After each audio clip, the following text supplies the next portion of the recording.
कल जिस प्रकार से सत्ता पक्ष द्वारा पूरे प्रदेश के अंदर डराने धमकाने और सरकारी तंत्र के दुरुपयोग का नंगा नाच हुआ, वो सबने देखने का काम किया। साथियों, हम पहले दिन किसी भी सूरत में, चूंकि जनता ने मैंडेट दिया, जनता ने समर्थन दिया, भाजपा का प्रत्याशी चुनाव नहीं जीतना चाहिए। 8 सदस्य कांग्रेस के बैनर पर जीते, 16 सदस्य बहुजन समाज पार्टी के बैनर पर जीते, 5 सदस्य समाजवादी पार्टी के बैनर पर जीते, 2 सदस्य भीम आर्मी के बैनर पर जीते और अन्य निर्दल प्रत्याशी जीते, जिनमें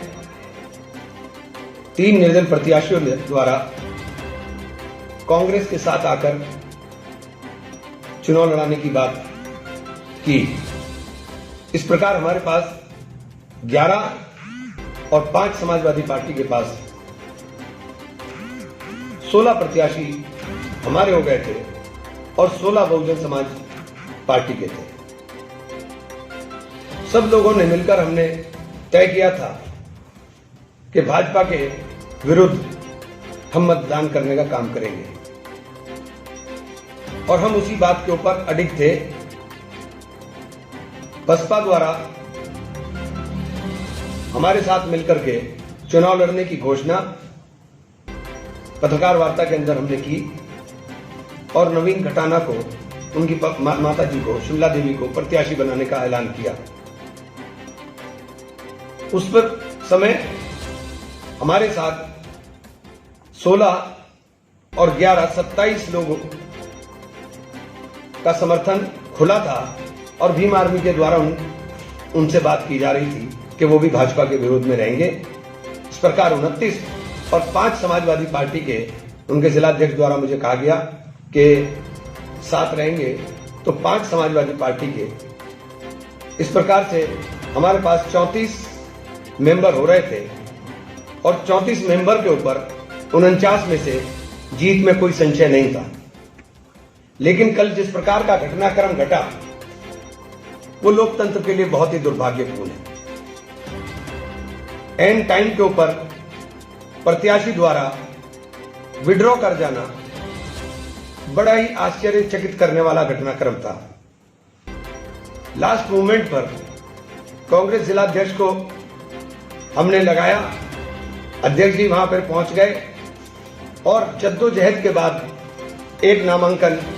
जयवीर साहब का बड़ी मुश्किल से हो पाया और जो कुछ उसके बीच में घटित हुआ वो सोशल मीडिया पे सब लोग आप देख रहे हैं। सबसे बड़ा सवाल ये पैदा होता है कि जनता ने अगर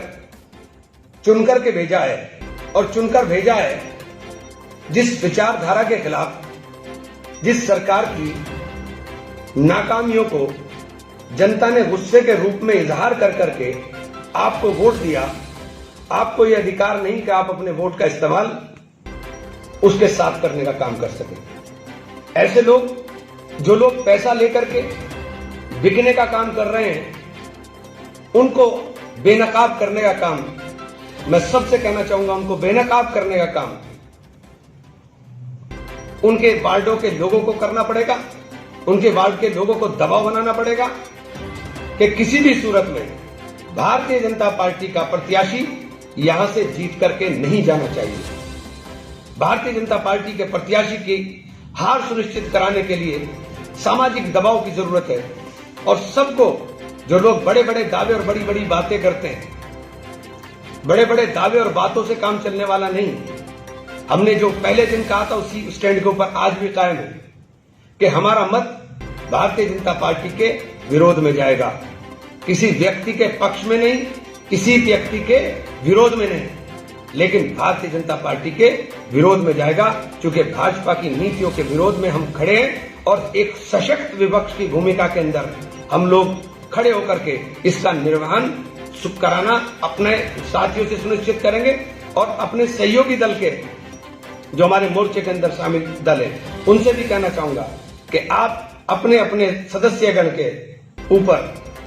पूरी तरीके से, क्योंकि आपके 5 सदस्य समाजवादी पार्टी के और 2 भीम आर्मी के, आप भी ये सुनिश्चित कराएं कि आपके दल के प्रत्याशियों का मत खुला तरीके से दिखता हुआ, कोई छुपकर नहीं, दिखता हुआ मत भारतीय जनता पार्टी के विरोध में जाना चाहिए। जब तक ये नहीं करेंगे, जब तक ये नहीं बताएंगे, तो ये जनता के साथ किया हुआ जो वादा आप करके आए उसका घोर अपमान होगा कि आप जीत कर आए हैं सरकार की नीतियों के विरोध में और वोट डाल रहे हैं सरकार की नीतियों के समर्थन में। अगर आप भाजपा को वोट दे रहे हो तो भाजपा को वोट देने का मतलब है आप भारतीय जनता पार्टी की नीतियों का समर्थन करने का काम कर रहे हो। चंद रुपयों की खातिर जो इल्जाम लगने का काम हो रहा है वो बहुत ही दुर्भाग्यपूर्ण है, बहुत ज्यादा दुर्भाग्यपूर्ण है और लोकतंत्र के अंदर इसकी जगह नहीं होनी चाहिए। मैं तो मांग भी करूंगा कि इस चुनाव को खत्म किया जाना चाहिए और सीधे जनता से चुनाव होना चाहिए। सीधे जनता चुने, अध्यक्ष को चुने और सीधे जनता चुन करके भेजे, जिससे इस प्रकार की जो हॉर्स ट्रेडिंग चलने का काम होता है, जिस तरह नगर पालिकाओं के अंदर ये काम होता था और वहां डायरेक्ट चुनाव हो गए, इसी प्रकार से डायरेक्ट चुनाव जिला पंचायत के भी होने चाहिए, जिससे ये हॉर्स ट्रेडिंग का काम, जो ये खरीद फरोख्त का काम है, ये बंद हो सके। अब प्रत्याशी हमारा जयवीर सिंह और जॉनी प्रत्याशी है, वार्ड 38 से मेंबर है। अल्लाह ने उनको, ईश्वर ने उनको मौका दिया है। कोई रास्ता नहीं था उनके नॉमिनेशन दाखिल होने का, लेकिन एंड वक्त के ऊपर अगर आधा घंटे पहले हमें इस बात की भनक ना लगती कि ये नॉमिनेशन नहीं करने जा रहा है प्रत्याशी, तो ये संभव नहीं हो सकता था। बड़ी मुश्किल से उस प्रत्याशी का नामांकन हुआ है और सभी दल, Bahujan Samaj party, Samajwadi party, Congress, Bhim army और अन्य निर्दल, किसान यूनियन और अन्य निर्दल जो सदस्य जीत करके आए हैं, वो लोग उसका समर्थन कर रहे हैं। और मैं उनके सबके नेताओं से गुजारिश करना चाहता हूं कि आप अपने अपने सदस्यों जो आपके जीत के आए, उनके वोट खुले तौर पर दिखते हुए समाजवादी पार्टी हो, कांग्रेस हो, भीम आर्मी हो, किसान यूनियन हो, बहुजन समाज पार्टी हो, वो दिखते हुए जाने चाहिए कि वो दिखता हुआ वोट बहुजन समाज को जो कैंडिडेट हमारा जयवीर सिंह जॉनी है उसको जा रहा है। और आज भी हम उनके अंदर 30 से ऊपर की संख्या हमारे पास है और 30 से ऊपर की संख्या के बल के ऊपर ये नामुमकिन है कि हम चुनाव ना जीतें, अगर सब लोग ईमानदारी के साथ खड़े होकर के हम लोग अपने कौल के ऊपर, जो हम लोग जनता के बीच में बोलने का काम करते हैं, जो हम जनता से वादा करते हैं कि हम ये जो सरकारें चल रही हैं चाहे देश में हो प्रदेश में, हम इसके विरोध करते हैं, हम इसके विरोध में उसको जो आप बोलते हो जनता से किया हुआ वादा, उसको चरितार्थ करने का समय है। और इसके लिए सुनिश्चित कराइए कि आपके सदस्यगण भी पूरी तरीके से जयवीर और जोनी के पक्ष के अंदर मतदान कर जिला पंचायत के अंदर एक संदेश देने का काम करें कि बिना पैसे के भी चुनाव